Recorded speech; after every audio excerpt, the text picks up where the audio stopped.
मित्रहो नमस्कार. एका नवीन राजकीय व्हिडिओमध्ये तुम्हा सर्वांचं पुन्हा एकदा स्वागत. मित्रहो, अति आत्मविश्वास असला की आपण कसे उघडे पडतो याचं उदाहरण नवीन राजकीय परिस्थितीवरून पुढे आलं आहे. देशाच्या 17व्या उपराष्ट्रपतीपदासाठी मंगळवारी मतदान झालं आणि सायंकाळी मतमोजणी घेण्यात आली. गेले अनेक दिवस NDA आघाडीची म्हणजे पंतप्रधान नरेंद्र मोदी यांच्या नेतृत्वाखाली असलेल्या केंद्र शासनाची काही मतं फुटतील अशा वल्गना विरोधी पक्षांनी केल्या होत्या, म्हणजे इंडिया आघाडीने केल्या होत्या. मात्र त्या वल्गना किती फोल आहेत हे तर या निवडणुकीने दाखवूनच दिलं. उलटपक्षी त्याचबरोबर इंडिया आघाडीचीच काही मतं या निवडणुकीत फुटली आणि त्यांना एक प्रकारे या निवडणुकीनं धोबी पछाड दिला. कसे ते मित्रांनो पाहूया. राज्यसभेचे 239 आणि लोकसभेचे 542 सदस्य या निवडणुकीसाठी पात्र होते. उपराष्ट्रपतीपदासाठी NDAचे उमेदवार म्हणजे राष्ट्रीय लोकशाही आघाडी अर्थात NDAचे उमेदवार होते CP राधाकृष्णन, तर इंडिया आघाडीचे उमेदवार होते B सुदर्शन रेड्डी. या निवडणुकीमध्ये CP राधाकृष्णन जे NDAचे उमेदवार आहेत ते विजयी झाले आहेत. ते आता भारताचे 17वे उपराष्ट्रपती असतील. त्यांनी विरोधकांच्या म्हणजे इंडिया आघाडीचे उमेदवार B सुदर्शन यांचा पराभव केला. मित्रो, गेले अनेक दिवस जेव्हा ही निवडणूक जाहीर झाली तिथपासून इंडिया आघाडीचे लोक खूप खुश होते. त्यांनी सरळ ते सांगत होते की यावेळी NDA आघाडीची मतं फुटणार आहेत. आता मी म्हणतो NDA आणि इंडिया यातली लक्षात ठेवा. इंडिया आघाडी म्हणजे विरोधी पक्षांची आघाडी आणि NDA म्हणजे राष्ट्रीय लोकशाही आघाडी म्हणजे NDA, ज्यांचं केंद्र शासन सध्या अस्तित्वात आहे ती NDA आघाडी आणि विरोधी पक्षांची आहे ती इंडिया आघाडी.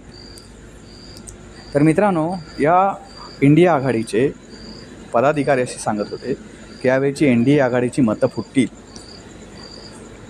NDA आघाडीमध्ये सामील असलेले 2 घटक पक्ष या निवडणुकीमध्ये सरळ बाहेर येतील. पण झालं उलटंच. ही निवडणूक पार पडल्यानंतर आणि मतमोजणीपूर्वी केंद्रीय मंत्री चिराग पासवान यांनी पत्रकारांशी बोलताना सांगितलं होतं की जी NDA आघाडीची मतं फुटली आहेत किंवा फुटणार आहेत असं वल्गना करते आहेत, त्यांचीच काही मतं फुटली आहेत. त्यांची 14 ते 15 मतं या निवडणुकीत फुटली आहेत असं त्यांनी चिराग पासवान यांनी वक्तव्य केलं होतं. आणि प्रत्यक्षात मतमोजणीच्या वेळी सुद्धा चिराग पासवान यांनी केलेलं जे वक्तव्य होतं तेच खरं ठरलं आणि इंडिया आघाडीला जी नेहमी हवेत राहते त्यांच्या पराभूत होण्याचं कारणच हे आहे, ते कधीही स्वतःमध्ये आत्मपरीक्षण करीत नाहीत. आत्मपरीक्षण केलं ते फक्त एकदा आत्मचिंतन शिबिर किंवा चिंतन शिबिर असले आत्मक्लेश शिबिर असली काही शिबिरं भरवतात. ते 1 दिवसासाठी राहतं. दुसऱ्या दिवशीपासून ते पुन्हा हवेत असे काय फिरायला सुरुवात करतात की त्यांना त्यांचं भानच उरत नाही. म्हणजे इंडिया आघाडीचा या ह्याच्यामध्ये पराभव होणारे जवळपास निश्चित होतं. असं काय ते जिंकणं अशक्य होतं, पण त्याने निदान आपली मतं सांभाळणं असतं. आपली मतं जी सांभाळायला पाहिजे होती तीसुद्धा त्यांना सांभाळता आली नाहीत. उलट NDA आघाडीची मतं फुटणार आहेत असं त्याने भाकीत केलं आणि प्रत्यक्षात ह्यांचीच मतं फुटली आणि त्यांना जास्त NDA आघाडीला जास्त मतं पडली. मित्रांनो, हे आकड्याचं गणित मांडणं म्हणजे इंडिया आघाडीतले जे लोक आहेत त्यांचं गणितच कच्चं आहे किंवा राजकीय ज्ञान कच्चं आहे असं यामुळे वाटायला लागलेलं आहे. मित्रहो, भारतीय संसदेत राज्यसभा आणि लोकसभा असे एकूण 788 खासदार आहेत. सध्या दोन्ही सभागृहामध्ये 7 जागा रिक्त आहेत. त्यामुळे 781 खासदारांना मतदान करायचे होते. त्यापैकी 13 जणांनी मतदानात भाग घेतला नाही. यामध्ये BRSचे 4, BJDचे 7, अकाली दलचा 1 आणि 1 अपक्ष या खासदारांचा समावेश होता. 427 NDA खासदारांनी मतदान केलं. या निवडणुकीत एकूण 768 खासदारांनी मतदान केलं. उपराष्ट्रपती पदाच्या निवडणुकीसाठी मतदान मंगळवार सकाळी 10 वाजता सुरू झालं आणि सायंकाळी 5 वाजता संपलं. मतदान संपल्यानंतर काँग्रेसनं सांगितलं होतं की उपराष्ट्रपती निवडणुकीत विरोधी पक्षात एकजूट राहिलेली नाही, त्यामुळे काही NDA आघाडीची काही मतं या निवडणुकीत फुटलेली आहेत. दुसरीकडे चिराग पासवान यांनी दावा केला होता, म्हणजे विश्वासाने सांगितलं होतं की इंडिया आघाडीची मतं फुटलेली, इंडिया आघाडीचं एकही मत फुटलेलं नाही. उलट इंडिया आघाडीची 15 मतं फुटलेली आहेत, NDA आघाडीचं एकही मत फुटलं नाही असं चिराग पासवान यांनी सांगितलं होतं. आणि जे पासवान यांनी सांगितलं होतं तेच मतमोजणी अखेर खरं ठरलं. आणि महत्त्वाचं म्हणजे ही निवडणूक बॅलेट पेपरवर घेण्यात आली होती. कोणत्याही यंत्राचा या निवडणुकीत वापर करण्यात आला नव्हता. म्हणजे यंत्रात काहीतरी गफलत झाली म्हणायला असाही वाव नाही. मित्रहो, जे 17वे उपराष्ट्रपती झालेले आहेत CP राधाकृष्णन, त्यांच्याबाबतची आता आपण माहिती घेऊया. CP राधाकृष्णन हे महाराष्ट्राचे सध्या राज्यपाल आहेत. तामिळनाडूत जन्मलेले CP राधाकृष्णन हे भाजपचे मोठे नेतेही आहेत. त्यांचा जन्म 4 मे 1957 रोजी तिरुपूर येथे झाला. वयाच्या 16व्या वर्षापासून राष्ट्रीय स्वयंसेवक संघ तसेच जनसंघासाठी त्यांनी कार्य सुरू केले. ते कोइंबतूर मतदारसंघातून 1998 आणि 1999 लोकसभेवर 2दा निवडून गेले होते. भाजपचे तामिळनाडू प्रदेशाध्यक्ष म्हणून सुद्धा त्यांनी काही काळ काम पाहिलं होतं. 2004 ते 2007 या कालावधीत त्यांच्याकडे तामिळनाडूची सूत्र होती. या कालावधीत त्यांनी सुमारे 3 महिन्याच्या कालावधीत रथयात्रा काढली होती. नदीजोड प्रकल्प, अस्पृश्यता आणि दहशतवादाला विरोध यासाठी त्यांनी आवाज उठवला होता. CP राधाकृष्णन यांनी भारतीय जनता पक्षाचे राष्ट्रीय कार्यकारिणी सदस्य म्हणूनही काम पाहिलं होतं. ते 2 वेळा लोकसभेचे सदस्य राहिले आहेत. 1973 पासून RSS आणि जनसंघाशी ते संबंधित आहेत. फेब्रुवारी 2023 ते जुलै 2024 या कालावधीत त्यांनी झारखंडचे राज्यपाल म्हणून काम पाहिले. तसेच मार्च ते जुलै 2024 दरम्यान तेलंगणा आणि मार्च ते ऑगस्ट 2024 दरम्यान पाँडिचेरीच्या उपराज्यपाल पदाचा अतिरिक्त कार्यभार त्यांनी सांभाळला. 31 जुलै 2014 पासून ते महाराष्ट्राचे राज्यपाल आहेत. मित्रांनो, एकूणच उपराष्ट्रपती पदाची निवडणूक ही NDA आणि इंडिया या दोन्ही आघाड्यांनी एक वर्चस्वाची लढाई म्हणतात जिला, त्याच्यासाठी एक ही केली होती, काय म्हणतात तिला, अतिशय महत्त्व या निवडणुकीला प्राप्त केलं होतं.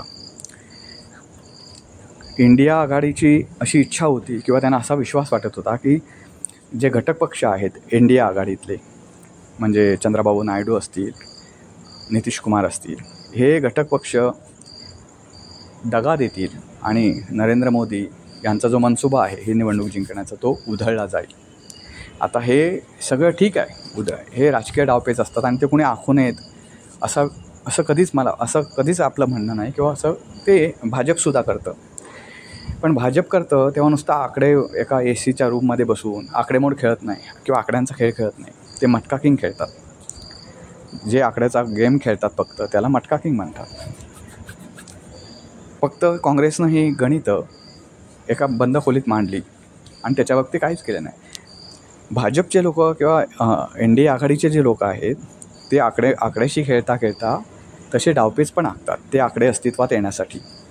त्यांनी जी आकडेमोड जमवलेली आहे, म्हणजे इंडिया आघाडीतली एवढी मतं फुटली पाहिजे, तर ती मतं फोडण्यासाठी काय करावं लागतं हे ते करतात. बंद दारात नुसती चर्चा करीत नाही. त्यामुळे होतं आहे कसं माहिती आहे का, इंडिया आघाडीच्या लोकांनी फक्त स्वप्न पाहतात आणि कशी अस्तित्वात येतील यांचा त्यांच्याकडे कोणताही प्लॅन नसतो.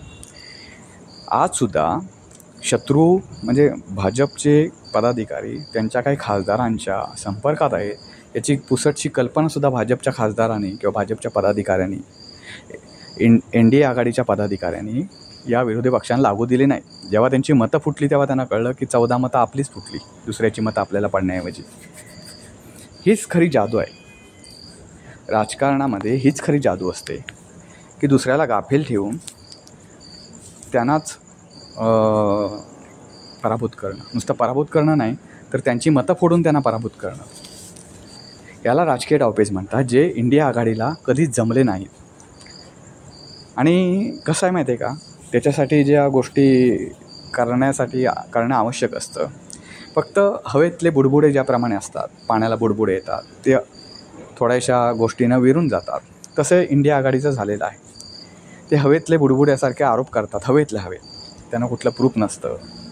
काही आरोप खरेही असतील, पण शेवटी आपल्या संविधानानुसार चालायचं असेल तर त्याला काहीतरी प्रूफ लागतं ना. ते प्रूफ निर्माण करणं किंवा त्याच्या मागे लागणं, ते आरोप सिद्ध करण्यासाठी प्रयत्न करणं, हे काहीसुद्धा इंडिया आघाडी कुठली म्हणतात ती एक वाट लागते की ज्या वाटेनं आपल्याला जायचं आहे, ती वाटच त्यांना सापडलेली नाही अजून. त्यामुळे त्यांची जी ही आहे भरकटणारं नाव राहिलेले आहे. आणि त्यामुळेच मी म्हटलं ना की मोदी काय म्हणतात ते मजबूत आहेत किंवा एन डी ए आघाडी मजबूत आहे असं काही नाही. काँग्रेस प्रणित इंडिया आघाडी कमकुवत आहे म्हणून त्यांचा दंड जरा फुगलेला दिसतो आहे, एवढाच याचा अर्थ आहे. उपराष्ट्रपती पदाच्या निवडणुकीत बॅलेट पेपरवर हे मतदान झाल्यामुळे विरोधी पक्षांना जो एक आरोप करता आला असता, तो सुद्धा आता करता येणार नाही. आता ते कसं म्हणतील की पैशाच्या जोरावर आमचे खासदार त्यांनी विकत घेतले, पैशाचा खूप याच्यात महापूर आला होता या निवडणुकीत वगैरे कसं म्हणतील.